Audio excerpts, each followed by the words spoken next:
24 तारीख को जो हिंसा है उसमें एक वकील हैं जो कि बाहर से आते हैं और वो जगह जगह पे एप्लीकेशन डालते हैं। इसको जामा मस्जिद के अंदर किसी भी सूरत में पहुंच के उस व्यक्ति को खत्म करना है। माथे पर तिलक, चेहरे पर दाढ़ी और काला कोट, इस शख्स से आप जरूर वाकिफ होंगे। नाम है विष्णु शंकर जैन। देश में सनातन के प्रतीकों को संरक्षित करने और उनकी पुनर्स्थापना के काम को कानूनी तौर पर अंजाम देते हैं। कट्टरपंथियों के निशाने पर लगातार रहते हैं। अब की बार पेशे से सुप्रीम कोर्ट के वकील विष्णु शंकर जैन की हत्या की साजिश रची गई है। प्लानिंग विदेश में बनी और इसे संभल में उसी तारीख को अंजाम दिया जाना था जब कोर्ट के ऑर्डर के बाद विष्णु शंकर जैन संभल जामा मस्जिद सर्वे के लिए आए हुए थे। ये खुलासा किया है पुलिस की कस्टडी में दिख रहे इस शख्स ने। नाम है गुलाम। पिछले साल नवंबर में संभल के शाही जामा मस्जिद के सर्वे के दौरान हिंसा फैल गई थी। कई लोगों की मौत हो गई थी और बड़ी संख्या में लोग घायल भी हुए थे। पुलिस ने कड़ी कार्रवाई करते हुए संभल हिंसा में शामिल कई आरोपियों को गिरफ्तार किया। इस बीच हिंसा के मामले में गिरफ्तार इस गुलाम ने अब तक का सबसे बड़ा खुलासा किया है। गुलाम ने बताया कि संभल में हिंसा के दौरान वकील विष्णु शंकर जैन को मारने की प्लानिंग की गई थी। गुलाम दुबई में बैठे शारिक साटा नाम के आदमी के लिए काम करता है और हथियारों की तस्करी करता है। शारिक साटा की शय पर ही वकील विष्णु शंकर जैन को मारने की पूरी प्लानिंग की गई थी। पुलिस की पूछताछ में गुलाम ने बताया कि पिछले काफी समय से हथियारों की तस्करी का धंधा कम हो गया था। इसके चलते शारिक साटा ने गुलाम के साथ मिलकर प्लान बनाया कि सर्वे के दौरान विष्णु शंकर जैन की हत्या कर दी जाए। इससे हिंसा भड़क जाएगी और हथियारों की तस्करी का काम एक बार फिर से शुरू हो जाएगा। गुलाम जो कि इसी संभल का रहने वाला है, वो इस वक्त पुलिस की गिरफ्त में है और आपको तस्वीरें इस वक्त हम आपको सबसे पहले उस आरोपी की दिखा दें जो आपको संभल पुलिस ने जिसकी गिरफ्तारी जो है वो की है। मास्क पहना हुआ गुलाम आपको दिखाई दे रहा होगा और ये शारिक साठा गैंग का वो आदमी है जो कि गाड़ियां चोरी करनी हो और उसके बाद इन लोगों ने गाड़ियां चोरी करके आर्म सप्लाई का जो काम है वो शुरू किया था। और ये वही गुलाम है जिस पर आरोप है कि जब सर्वे हो रहा था उस दौरान इन लोगों ने जो है उस वक्त असलहे जो है वो सप्लाई किया और उन्हीं असलहों की फायरिंग में 4 लड़कों की मौत हो गई थी और ये बात जो है इन लोगों द्वारा स्वीकारी जा चुकी है। तो ये तस्वीर हमने आपको जो दिखाई ये खास करके जो सबसे बड़ी जो संभल पुलिस की कामयाबी है वो आपके सामने तस्वीरों में है।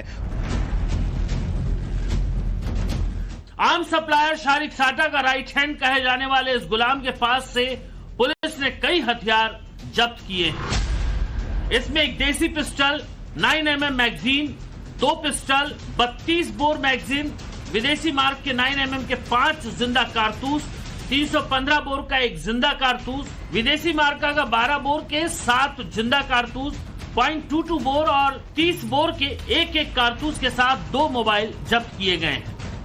संभल में सर्वे के दौरान हुई हिंसा के दौरान का एक मुख्य आरोपी जो है वो पकड़ा गया जिसका नाम गुलाम है और वो खुद को शारिक साठा को अपना बॉस बताता है और इसने आर्म्स की सप्लाई की थी और ये तमाम आर्म्स जो हैं वो इस वक्त संभल पुलिस की मौजूदगी में आपको नजर आ रहे हैं जो कि यहाँ पर आपको जर्मनी मार्का है कि यहाँ पर अगर आप देखें तो तमाम जो कारतूस हैं वो आपको नजर आ रहे होंगे। इसके अलावा जो फोन्स हैं अलग अलग आए हैं और आप देखें पिस्टल्स हैं और 9mm की भी एक पिस्टल है जिसका ओरिजिन जो है चेक किया जा रहा है क्योंकि वो भारत की फैक्ट्री में नहीं बनी है। इस पर बात करने के लिए हमारे साथ संभल के एसपी कृष्ण बिश्नोई साहब है। बिश्नोई साहब, एक बड़ा कैच कहा जाएगा क्योंकि संभल हिंसा के जरिए कहीं ना कहीं कोशिश थी समाज के ताने बाने को खत्म करने की और स्थिर करने को। 24 नवंबर को हिंसा में जिस व्यक्ति के द्वारा अपने जो साथी है और गुर्गे हैं और उत्साही लड़के थे उनको असला देने का काम किया था और असले के साथ साथ में आज रिकवरी में पुलिस को 9mm की पिस्टल, उसके अलावा 32 बोर की पिस्टल, तमंचा, चेकोस्लोवाकिया, यूके, यूएस और इस तरीके के तमाम कंट्रीज के कार्ट्रिजेज हैं वो पुलिस को मिले हैं। इससे रिकवरी हुई है। उसके अलावा इसने एडमिट किया है कि शारिक साठा इसके साथ में बॉस के कहने पे उसने इस घटना को अंजाम दिया था।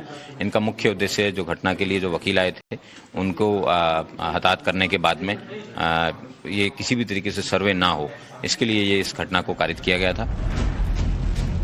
दुबई में बैठे जो सारिक साटा के आर्डर पर विष्णु शंकर जैन को मारने की सुपारी इस गुलाम ने उठा रखी थी, वो विष्णु शंकर जैन और उनके पिता हरिशंकर जैन किसी पहचान के मोहताज नहीं है। चाहे ज्ञानवापी मस्जिद केस हो या फिर संभल शाही जामा मस्जिद, पिता और पुत्र की ये जोड़ी अदालतों में हिंदू पक्ष का प्रतिनिधित्व करती है।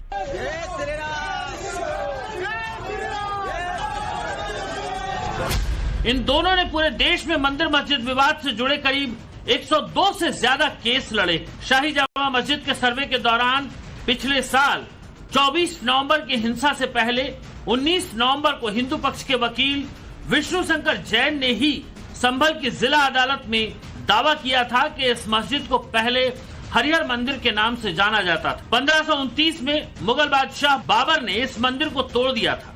उन्होंने ये भी दावा किया कि कल्कि अवतार संभल में ही होगा। रिपोर्ट में मेंशन्ड है कि यहाँ पे एक मंदिर हुआ करता था जिसको मस्जिद का शेप देने की कोशिश की गई है। हरिहर मंदिर के ऊपर भी उस रिपोर्ट में टिप्पणी और उस रिपोर्ट में ऑब्जर्वेशंस किए गए। संभल पुलिस की जांच में अब तक इससे पहले भी कई चौंकाने वाले खुलासे हो चुके हैं। दावा यह भी है कि 24 नवंबर को संभल को जलाने के लिए ऑर्डर दुबई से ही आया, लेकिन उसका कच्चा चिट्ठा पाकिस्तान में तैयार हुआ था और फिर संभल शहर को आग में झोंक दिया गया। 24 नवंबर की संभल हिंसा की साजिश में क्या पाकिस्तानी हैंडलर का हाथ है? क्या पाकिस्तान में पूरी हिंसा की स्क्रिप्ट लिखी गई? क्या हिंसा के लिए दुबई कराची से फंडिंग हुई? इन सभी सवालों के जवाब चार्जशीट में मिलने वाले हैं। सर, उन्हें शहीद न कहना चाहिए जो मारे गए हैं गोली से। पुलिस ऐसे तमाम लोग थे जो पाकिस्तानी मौलवी और मौलाना के संपर्क में थे। हिंसा के दौरान मारे गए बिलाल अंसारी और अयान की हत्या करने के आरोप में गिरफ्तार आरोपी का भी पाकिस्तान कनेक्शन सामने आया है।